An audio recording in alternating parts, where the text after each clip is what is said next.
Hello student, एक और नई वीडियो में आप सभी का स्वागत है।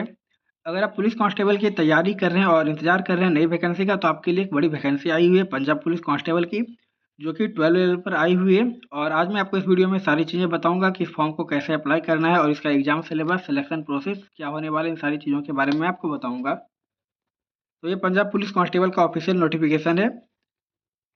इसमें सबसे पहले मैं आपको बता देता हूँ कि इसका जो लास्ट डेट है फॉर्म भरने का वो क्या है। तो यहाँ पर 30 मार्च इस फॉर्म को भरने के लिए लास्ट डेट रखी गई है और 10 मार्च से फॉर्म भराना स्टार्ट हुआ था।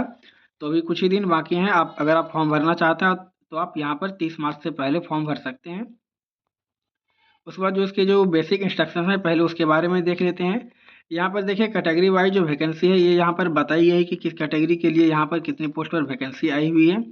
और उसके बाद जो आर्म्ड पुलिस है इसके बारे में भी यहाँ पर कैटेगरी वाइज बताया गया है कि किसके लिए कितनी वैकेंसी आई हुई है। तो आप जिस भी कैटेगरी से बिलोंग करते हैं, आप अपने कैटेगरी के अकॉर्डिंग जो है अपनी वैकेंसी देख लीजिएगा कि कितनी सीट पर आपकी वैकेंसी यहाँ पर आई हुई है। उसके बाद ये कुछ इंस्ट्रक्शंस दिए हुए हैं। अगर कोई कैंडिडेट AWS कैंडिडेट अगर कोई है या फिर BC कैंडिडेट कोई है तो इनके लिए यहाँ पर इंस्ट्रक्शन दिया हुआ है। आप इसे पढ़ लें और इसके अकॉर्डिंग आपका जो भी सर्टिफिकेट होगा AWS या फिर BC1 BC2 वो सर्टिफिकेट आप यहाँ पर बनवा लें, ताकि आप लास्ट में अगर वहाँ पर मांगा जाता है डॉक्यूमेंट वेरिफिकेशन के टाइम पर तो आप वहाँ पर दे सकें, या फिर आप फॉर्म भरते टाइम भी अगर आप देना चाहते हैं अगर कोई सर्टिफिकेट तो वहाँ पर आप दे सकते हैं। वो है यहाँ पर कि रिजर्वेशन के लिए। उसके बाद यहाँ पर एक्स सर्विसमैन के लिए भी यहाँ पर कुछ इंस्ट्रक्शन दिए गए हैं। और जो सेंट्रल आर्म्ड पुलिस फोर्स हैं लाइक BSF CRPF, इनमें से अगर कोई फॉर्म भरना चाहते हैं तो इनके लिए भी यहाँ पर जो है कुछ इंस्ट्रक्शंस दिए हुए हैं। उसके बाद और भी चीज़ें देख लेते हैं यहाँ पर। अब बात कर लेते हैं यहाँ पर इसकी सैलरी के बारे में। आपका जो पे स्केल होने वाला है यहाँ पर इसके बारे में बताया गया है। कांस्टेबल पोस्ट के लिए जो आपका जो बेसिक सैलरी होगा वो 19,900 होगा, यहाँ पर ये बताया गया है। और इसके साथ ही आपको कई तरह के और भी अनाउंसमेंट मिलते हैं। तो इन सभी को मिलाकर जो है आपकी सैलरी 30,000 35,000 पर मंथ हो जाती है। उसके बाद फॉर्म भरने के लिए जो बेसिक इंस्ट्रक्शंस हैं वो है नेशनलिटी आपका जो है इंडियन आप होना चाहिए। अगर आप इंडियन है तो फिर आप फॉर्म भर सकते हैं।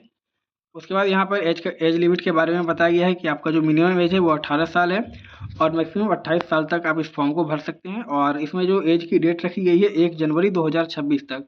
1 जनवरी 2026 तक आपकी एज जो है 18 से 28 के बीच होनी चाहिए, तो फिर आप इसके लिए एलिजिबल माने जाएंगे और फिर आप फॉर्म भर सकते हैं। उसके बाद फिर यहाँ पर एक्स सर्विसमैन के लिए भी यहाँ पर कुछ इंस्ट्रक्शन दिए गए हैं एज के रिगार्डिंग। उसके बाद यहाँ पर बात कर लेते हैं एजुकेशनल क्वालिफिकेशंस की। तो पहले मैंने आपको बताया था कि यहाँ पर जो बेसिक क्वालिफिकेशन है वो आपका इंटर होना चाहिए, यानी कि 10+2। उसके बाद अगर कोई एक्स सर्विसमैन है तो उनके लिए जो है मिनिमम क्वालिफिकेशन होनी चाहिए केवल 10th पास मैट्रिकुलेशन, यहाँ पर ये लिखा हुआ है। उसके बाद और भी अगर चीज़ें यहाँ पर देखें तो इसमें जो है सिलेक्शन प्रोसेस में ये होने वाला है कि सबसे पहले आपका एग्ज़ाम होगा, उसके बाद आपका फिजिकल एलिजिबिलिटी टेस्ट होने वाला है, फिर उसके बाद आपका PMT यानी कि सीने की माप, लंबाई, ये सारी चीज़ें, और फिर आपका मेडिकल और मेरिट लिस्ट जारी किया जाएगा।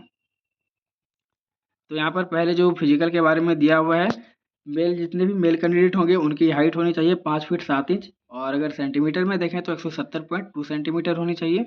और सभी फीमेल कैंडिडेट के लिए 5 फीट 2 इंच यानी कि 157.5 सेंटीमीटर आपकी हाइट होनी चाहिए। उसके बाद सिलेक्शन प्रोसेस के बारे में मैंने आपको यहाँ पर बताया कि सबसे पहले जो है आपका CBT, इसमें यहाँ पर जो आपका एग्ज़ाम होने वाला है वो ऑनलाइन एग्ज़ाम होने वाला है, कंप्यूटर बेस्ड टेस्ट। उसके बाद जो है आपका PST और PT आपका लिया जाएगा, और फिर मेडिकल वगैरह, मेडिकल डॉक्यूमेंट वेरिफिकेशन, ऐसे करके जो है ये सारी चीज़ें आपको यहाँ पर देखने को मिलेगा। उसके बाद स्टेज 1 जो है वो आपका CBT पेपर होगा, CBT एग्ज़ाम होने वाला है, जिसमें कि आपका जो है MCQ क्वेश्चंस होंगे, यानी कि एक क्वेश्चन के लिए आपको 4 ऑप्शन देखने को मिलेंगे।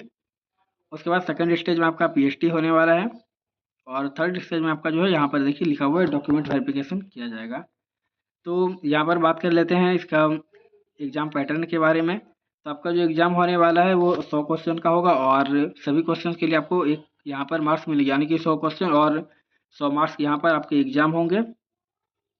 उसके बाद पेपर 2 जो होने वाला है आपका, वो आपका क्वालिफाइंग पेपर होगा, जो कि आपका पंजाबी लैंग्वेज में होगा। अगर आप, क्योंकि आप पंजाब पुलिस की वैकेंसी है ये, तो आपको जो है वहाँ पर पंजाबी आनी चाहिए, क्योंकि आपका जो पोस्टिंग होगा वो पंजाब में ही मिलेगा। तो आपको पंजाबी लैंग्वेज आनी चाहिए। यहाँ पर जो है 50 क्वेश्चंस होंगे 1 मार्क्स के यहाँ पर, और 50% आपको इसमें मार्क्स लाने होंगे जो कि क्वालिफाइंग मार्क्स है। तो आपका 100 मार्क्स का हो गया। यहाँ पर आपका पेपर जो होगा जीके मैथ वगैरह उसमें होंगे, और सेकंड पेपर होगा आपका लैंग्वेज पेपर, उसमें आपको मिनिमम 50% मार्क्स लाने होंगे। एग्जाम पेपर पास करने के बाद अब यहाँ पर देखिए, यहाँ पर सिलेबस भी लिखा हुआ है। जनरल अवेयरनेस यानी कि ये आपका जो है मैथ हो गया, सॉरी जनरल अवेयरनेस यानी कि आपका जो है ये जीके हो गया। तो इसमें जीके में आपका जो है कुछ पॉलिटी से क्वेश्चंस देखने को मिलेंगे।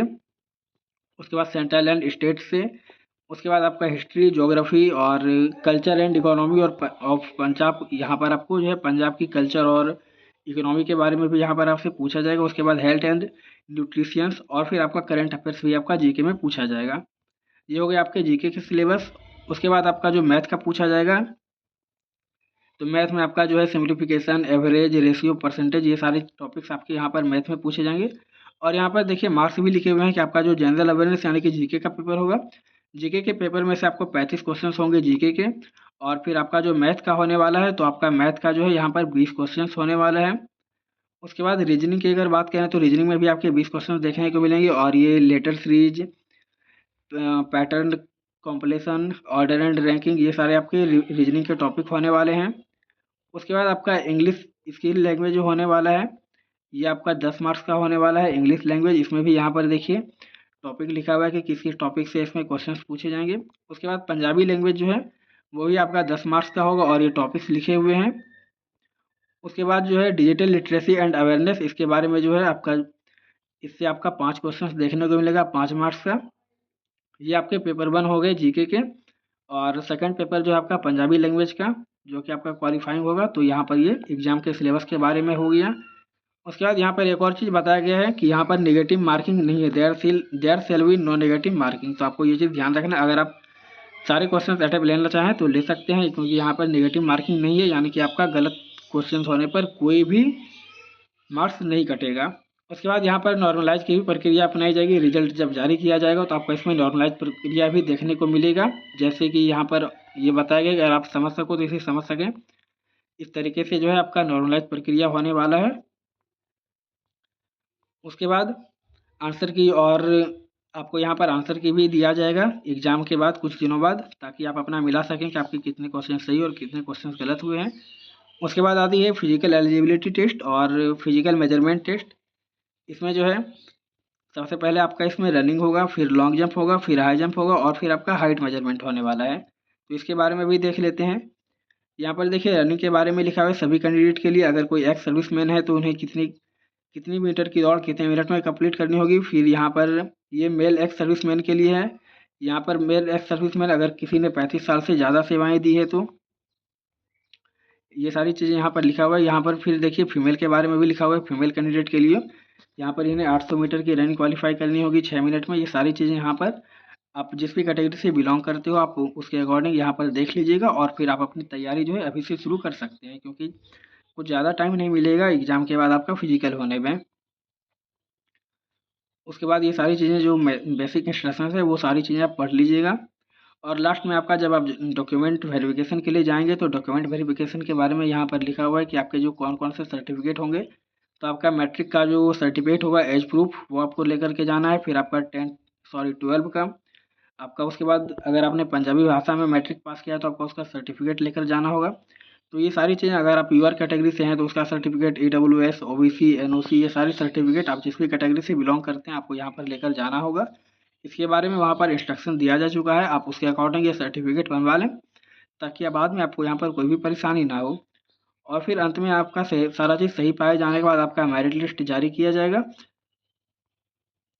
और आपका जो रिजल्ट है वो आप पंजाब पुलिस की ऑफिशियल साइट से देख सकते हैं। तो ये सारी चीज़ें हो गई कि कैसे आपको क्या करना है, तैयारी वगैरह, ये सारी चीज़ें आप समझ गए। अब यहाँ पर मैं आपको बता देता हूँ कि फॉर्म कैसे भरना है। तो फॉर्म भरने के लिए आपको इसकी ऑफिशियल साइट पर आ जाना है। देखिए ये इसका ऑफिशियल साइट है, इस साइट का लिंक आपको वीडियो के डिस्क्रिप्शन बॉक्स में मिल जाएगा। आपको इस साइट पर आना है। अगर आपने पहले से रजिस्ट्रेशन कर रखा है तो आप यहाँ पर रजिस्ट्रेशन नंबर और अपना पासवर्ड डाल के लॉगिन कर सकते हैं। उसके बाद अपना सारा डॉक्यूमेंट अपलोड करके फॉर्म भर सकते हैं। अगर आप न्यू रजिस्ट्रेशन करना चाहते हो तो आपको यहाँ पर रजिस्टर हियर लिखा मिलेगा, आपको इस पर क्लिक करना है। क्लिक करने के बाद आपको थोड़ा वेट करना होगा और फिर ये पेज ओपन हो जाएगा। ठीक है, यहाँ पर पेज ओपन होने के बाद आपका जो बेसिक इंस्ट्रक्शन, बेसिक डिटेल है, जैसे कि नाम, फादर्स नेम, ये सारी चीज़ें आपको डेट ऑफ बर्थ ये सभी चीज़ें आपको फिल करना है, मोबाइल नंबर, ईमेल आईडी वगैरह, और फिर आपको यहाँ पर सबमिट कर देना है एक ओटीपी जनरेट करने के बाद। और फिर आपको यहाँ पर एक कैप्चा कोड भर के एग्री कर देना है, तो फिर आप इसका जो है आपका रजिस्ट्रेशन हो जाएगा, और रजिस्ट्रेशन करने के बाद उसी तरह से लॉगिन करके आप अपना फॉर्म भर सकते हैं। तो ये पंजाब पुलिस कांस्टेबल के बारे में मैंने आपको सारी जानकारी दे दी। अगर आपको कोई डाउट है तो आप कमेंट करके ज़रूर पूछ सकते हैं। बाकी वीडियो अच्छा लगा तो लाइक करें, और ऐसे ही इंपॉर्टेंट अपडेट पाने के लिए हमारे चैनल को सब्सक्राइब करें।